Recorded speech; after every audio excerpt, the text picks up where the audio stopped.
Assalamualaikum warahmatullahi wabarakatuh. Perkenalkan, nama saya Taruna Muda Bayu Rasidianto. Di sini saya akan melakukan diskusi pada orang tua saya untuk memenuhi tugas Pancasila. Untuk diskusi hari ini akan bertemakan menegakkan Pancasila di dunia maritim. Dan langsung saja. Untuk pertanyaan Mbak, ini bagaimana cara kita sebagai pelaut Indonesia menegakkan Pancasila di dunia maritim? Ya, oke. Jadi intinya Pancasila sebagai falsafah negara Indonesia, jadi harus dimiliki oleh setiap jiwa rakyat Indonesia. Jadi bukan hanya pelaut, terutama pelaut. Jadi seorang pelaut itu harus benar-benar jiwa Pancasila itu mengakar dalam jiwanya. Karena apa? Kita lihat 5 sila dalam Pancasila. Yang pertama, ketuhanan yang Maha Esa. Jadi setiap seorang pelaut harus benar-benar berkeyakinan kepada Allah SWT, kepada Tuhan yang Maha Esa. Karena apa? Profesi seorang pelaut itu profesi yang sangat-sangat berbahaya, profesi yang memerlukan kesabaran, kedisiplinan, kecermatan, dan keyakinan. Sehingga apa? Benar-benar seorang pelaut itu harus yakin kepada Allah SWT, Tuhan yang Maha Esa. Nah, sila yang kedua yaitu kemanusiaan yang adil dan beradab.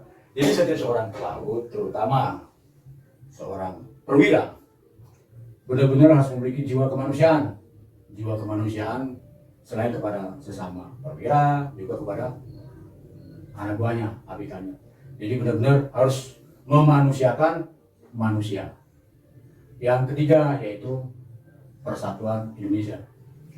Jadi profesi seorang pelaut di atas kapal, baik dia seorang perwira nakoda, ya kan, perwira dek atau perwira mesin atau renting, harus benar-benar teamwork, bersatu. Karena apa?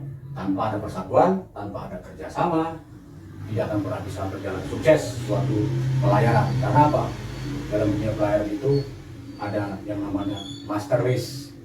Jadi di master race itu di situ kunci persatuan, di mana tugas kita, di mana job kita. Tanpa kita ada disiplin, kita bersatu, tidak akan pernah sukses suatu pelayaran dari pelabuhan A ke pelabuhan B. Yang ketiga, yang keempat yaitu kerakyatan yang dipimpin oleh hikmah kebijaksanaan dalam pengurusan perwakilan. Jadi seorang pelaut, terutama nakoda, perwira, jadi harus bisa bekerja sama, harus bisa segala sesuatunya bermusyawarah. Jadi sebelum kapal berangkat dari pelabuhan A ke pelabuhan B, selama dalam perjalanan itu harus ada bermusyawarah, ya kan? Bermusyawarah. Tanpa adanya bermusyawarah, seluruh kru baik dari nakoda, perwira dan renting tidak akan pernah bisa sukses suatu pelayaran. Ya.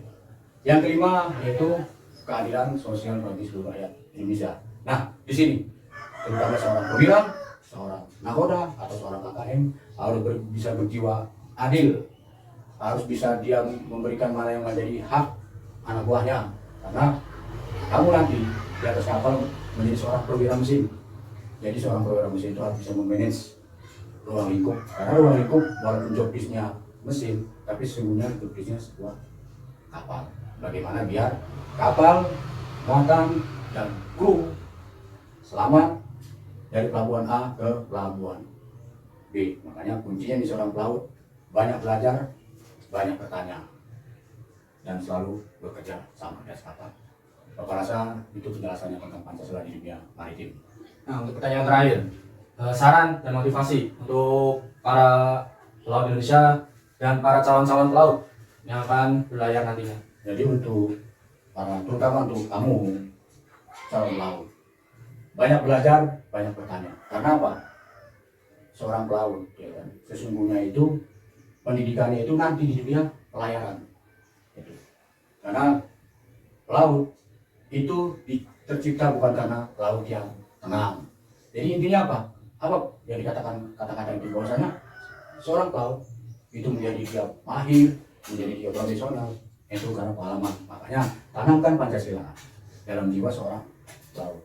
Insya Allah akan menjadi sukses di dunia pelayaran. Ya. Terima kasih untuk diskusi hari ini. Mungkin cukup sekian untuk diskusi mengenai Pancasila.